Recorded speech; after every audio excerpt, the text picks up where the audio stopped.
Bonjour, bonsoir et surtout bon après-midi. Et cela ne dépendra qu'à l'heure à laquelle vous allez nous suivre. Bienvenue surtout sur notre chaîne Inès NM officielle. Bienvenue na balandinyo so yakala. Bienvenue na ba onyo so yasika. Kande na yipsaka bino boyeyi malamu na chaîne na biso ya Inès NM officielle. En tout cas, bande kunanga soki ezambala liboso esalemi keno oya kokota na chaîne na biso ya Inès NM officielle. Kande na yipsaka bino boko tabo s'abonner massivement. Tango bozo sabonaka bongo bobo sana pete koklikaka sur ngonga ya notification. Malamu ngonga wana ezalaka toujours et encore que non à chaque fois que Inès NM officielle akobando tiaka ba vidéo ya sika boko zala directement informé. Vous informer sur notre devoir, oui bien sûr, trobo yangote, petro wanga nangote, po ezalaka toujours et encore musala na biso, yakoyaka ko informer bino, yakoyaka kande boye biso ki makambo ezali, toye to lobi, toye to saleli banaliste, toye to panzin teke, na système pe na ndenge moko ya malamu. Lelo bandeko nanga chez Inès NM officiel, na yeli bino makambo ya papa chéri, jibe mpiana, papa Salvatore, o ebela batu babengaka papa Salvatore bandeko nanga, makambo ezokende nango ka mabe. Tango tozo lobaka ndenge makambo ezokende mabe bandeko nanga to omona deja mabe ezokota. Mabe ezokota bandeko nanga na ndenge moko ya somo. Na bandi ebela batu biso nyonso tolanda awa liwa ya Mignon Sagin akufaki. Après kokufa ya Mignon Sagin toyaki komona papa Zulema ayaki pe kokufa. Bango wana nyonso ba groupe bazalaki na groupe ya BCBG. Et du coup après kokufa na bango na 2025 nde papa na biso o mosusu ayaki papa Sulema ayaki kokufa toye kokota na kana 2025 oyo toyaki komona pe mwana ya Jibe Mpiana na kombo ya Océane Mpiana pe ayaki kotika biso. Ebele elobamaki na kombo ya Jibe Mpiana, makambo ebele elobamaki penza makasi ya même de ces personnes au bayaki sur les réseaux sociaux que non Jibe Mpiana mutozo kisaka batu, Jibe Mpiana mutozo liaka batu, Jibe Mpiana mataki kitaki kande boyebi Congo na biso eza toujours Congo moko eyaka na ba dossier eyaka na ba makambo Congo na biso etikalaka mutu te que non apema. Soki ozui problème na congolais yebaki ozui problème na moto mabe. Alors après kokufa ya Océane Mpiana matelele oyo ekotaki ya makasi toyaki ensuite koya komona mama ya Océane ayaki ko répondre bien que aza mama moko azalaki na matanga famille na bango pe eyaki ko répondre bayaki koloba oyo ifalaki baloba. Tomonaki mwa kimia de l'autre côté eyaki kokota. Tango kimia ye kokota toye kovanda biso nyonso toyebaki concert ya Jibe Mpiana oyo akendaki kobeta le 2 novembre na Lubumbashi. Biso nyonso tosalela yango d'ailleurs ba publicité neti biso chaîne na biso tolingaka penza mingi Jibe Mpiana. Alors tosalela ye ba publicité mais na kokende kosala concert na ye elekaki bien makamyo surtout elekaki bien makamyo surtout etambolaki pe bien. Kosilisaka concert oya silisaki bandeko nanga na kozonga ndenge bakomaki kozonga eyaki kosala que drummer na ye na kombo ya Blaise ayaki kosala malaise. Tango Blaise ayaki kosala malaise wana baye komema ye na hôpital moko ezalaka na Lubumbashi o babengaka SNCC balobi eza hôpital moko ya monene makasi. Alors tango baye komema ye kuna na komema ye kuna ekomaki trop tard Blaise akufaki.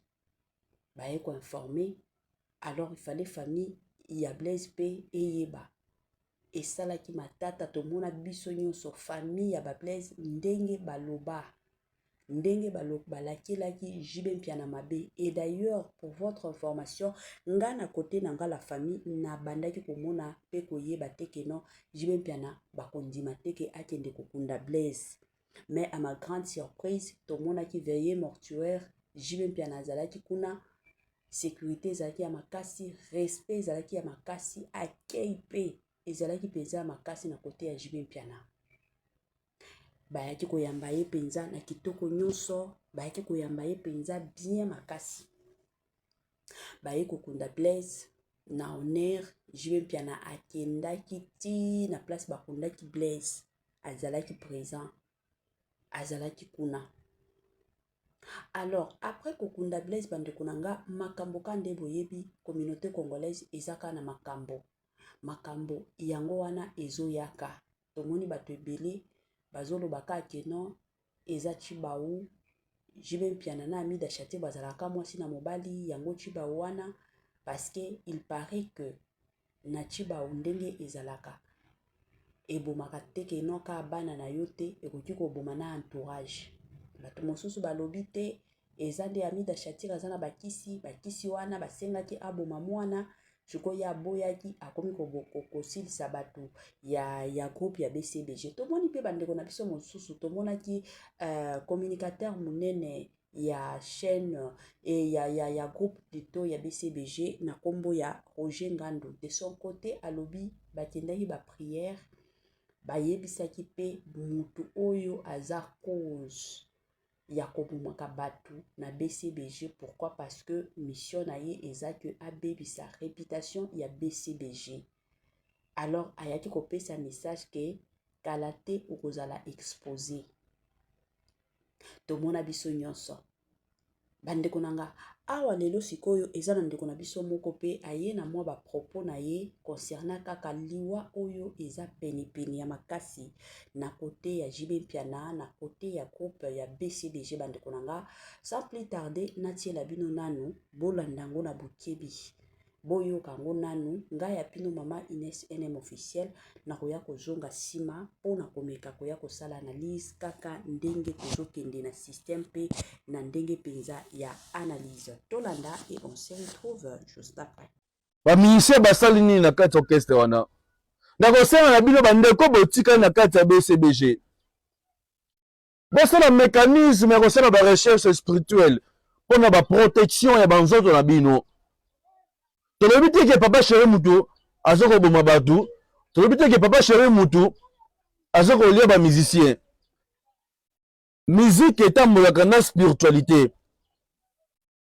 Ozomona ba ministère bele baosala succès arespectaka ba norme spirituelle na ye ekotambwisa ye mpe eyosala ye makambo oyo nyonso asenga liboso ba esprit. Monde des esprits ezali monde moko eza très vaste, ezali monde moko ezali monene makasi puke makambo epesamela yo. Me na kosenga na baministère nyonso ya BCBG prenez le temps ya koluka ngai parce que naza sur place na Kinshasa mpona bosalisa ba protection de votre corps. Clan traditionnel ya baluba nous avons la spiritualité qui œuvre pe ezako exister eko sala pe esunga bandeko ebele zonga na village natal na bino nabi ete papa chéri oza moluba zonga na village natal na bino. Si vous voyez que conduite oyo bakopesa na kati ya village traditionnel na bino ke makambo yango etenir te, prenez le temps de consulter le grand maître de l'art. Que musique etambola na bacontrat contrat na baorchestre mpo ya ezalaka difficilement na orchestre ya BCBG ezobeta na mikili ya poto. En même moment aussi toyokusela un grand drummer. Est-ce que botala te ke orchestre ekende na kozinda mpe orchestre ekende na kokufa? Voilà, de retour la famille na bandi ebela bato toti koyoka awa ezanganga mbino moko boyebi Congo na biso ezaka Congo moko ya basomo, Congo moko ya makambo, Congo moko ya somo pas possible. Bon, eloko nga na koliki koloba parce que namonaki la plupart des gens babandaki ko encourager JB Mpiana abenganganga oyo la plupart des gens babandaki koloba mo makambo ebele. Bon, nga nalobaka toujours, vous le savez d'ailleurs, naza mwana nzambe. Nga premièrement makambo banganga nandimila kango te. Chez moi vraiment ezalaka pe existaka te. Eloko kanga na koloba bomoni premièrement eza na eloko photo yeba kake ngonga pe ya nzambe soki ekoki soki nzambe azobengisa yo eke de ton côté ozoboyaka nzambe afrapaka na bandi ebela bato toyebi histoire ya Noah. histoire ya Noa tango nzambe bando yebisa Noa atonga bato baoseka ye. Mais tango ngonga mbula wana yaki kobeta bato o basekaki bakufa badinda na mai pas possible. Bato o bazalaki sauver eza bato oyo bakota na bato wana, bato oyo na banyama na biloko nyonso oyo kandenge balandaki instruction o nzambe apesaki Noa. Alors eloko nga pe na koki koloba na côté peut-être ya Jibe Mpiana, na côté ya bandeko na biso bazolandaka biso ba o baza na BCBG ezake beaucoup na ba prière. Je sais que la plupart surtout ya biso bato tozalaka surtout biso ba congolais bato o bayembaka musique ya mokili tomonaka bango kaka baza ba satana, baza bato moko masumu, baza bandoki, bango nde ezalaka ka bongo. Alors eloko nga penza na kosenga na papa chéri parce que tomonaki après liwa ya Océane ya Mpiana, papa chéri akendaki na église catholique kuna akendaki kutana na ba prêtre basambelaki mpona ye. Tomonaki biso nyonso nga nazalaka awa teke nona ya ko juger église wana basambelaka te église mutu na mutu aza na ndenge andimelaka nzambe na ye. Alors na oyo namonaki papa chéri zwa nanu temps ya kozongela nzambe na yo otuna nanu nzambe mosusu koki kozala appel à nzambe. Nzambe alingi voix na yo wana mongongo na yo na kitoko oyembelaka ye. Parce que il y a pas longtemps, moi je me rappelle tango Océane Mpiana kufaki, je m'excuse, Océane Mpiana kufaki après un mois eza na mama moko ayaki kobimisa message ya Jibe Mpiana alobaki ngonga nzambe koki. D'ailleurs message wana ezalaka na chaîne na biso pona bato o balandaka biso chez INSNM officiel. En tout cas ceux qui olandaka biso ria solo zaka abonné na biso chaque émission landaka, je suis sûre et certaine que émission wana bolanda yango. Mama wana alobaki ke ngonga ekoki nzambe azana posa Jibe Mpiana asalela ye. Soki Jibe Mpiana akoboya kosalela ye akomona liwa ekobanda kolandana, liwa ekolandana na kote ya Jibe Mpiana. Mama wana penza alobaki nga kutu na yaki kosala mwa intervention sur message wana na lobaki penza que message oyo to négliger yango te parce que Dieu parle tantôt d'une façon tantôt d'une autre. Dieu a sa façon de parler.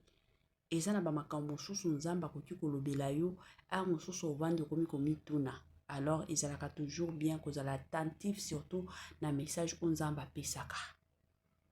Lelo oto komona lisusu liwa na liwa ya Blaise eza liwa moko bandeko nanga moi personnellement et bouleversaki nga na motu parce que soki otali ndenge motu akufaki. Donc eza liwa moko bandeko nanga ezoloba makambo ebele surtout pona biso ba chrétien ezoloba penza ebele liwa wana.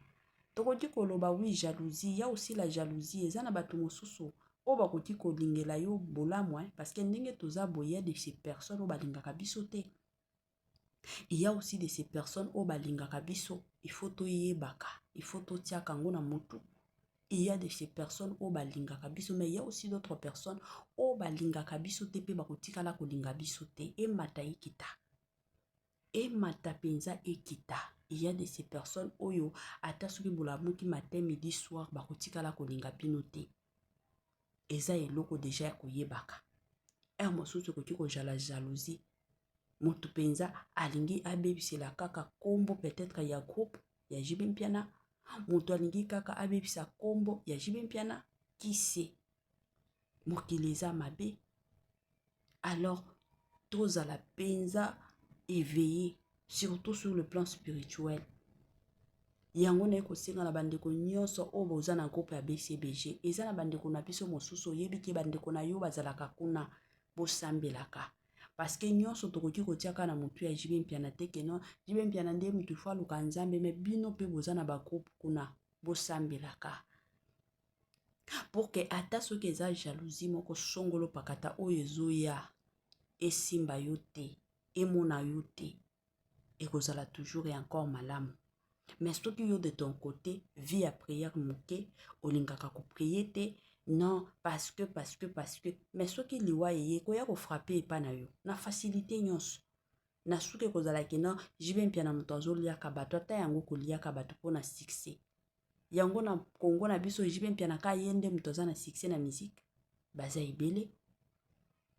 Ata ba oyo basalaka ba accusation balobaka ke non jibe mpia na mutu aliaka bato mais mosusu avant tout salaka banalise ya bongo il faut to raisonnaka otie makambo na yo penza na mesa olobi mutu oyo penza non nandimi te ba fête nyonso otie yango na mesa penza ezo salaka pasi. En tout cas, ba fan nyonso ya Papa Chéri, ba o nyonso balingaka penza Jibe Mpiana, ba o nyonso basepelaka na musique ya Jibe Mpiana, eloko kana osenga na bino bo soutenir Jibe Mpiana, na mitema na bino nyonso bo soutenir ye, pozala wana pona ye. Parce que lelo soki to obeta musique ya Jibe Mpiana, to loba BCBG, c'est parce qu'il y a de ces fans oyo bazalaka toujours wana pona Jibe Mpiana, parce que ils en a ba fans o balingaka Jibe Mpiana. Soki bino bokotia Jibe Mpiana na ba prière, protection ya Nzambe kozala pona ye. Grand merci nandeko na biso Roger Ngando, porte-parole ya BCBG, porte-parole ya Jibe Mpiana. Merci beaucoup pour na soutien aux alakanango envers ton patron, envers Jibe Mpiana. Boinde zalaka eloko ka tokosenga na bino koluka o bogendaki koluka vérité ya bato bazokufa na bandi te ke eza ya kibonganga te mais eza kokende koluka vérité epai ya Nzambe. Voilà.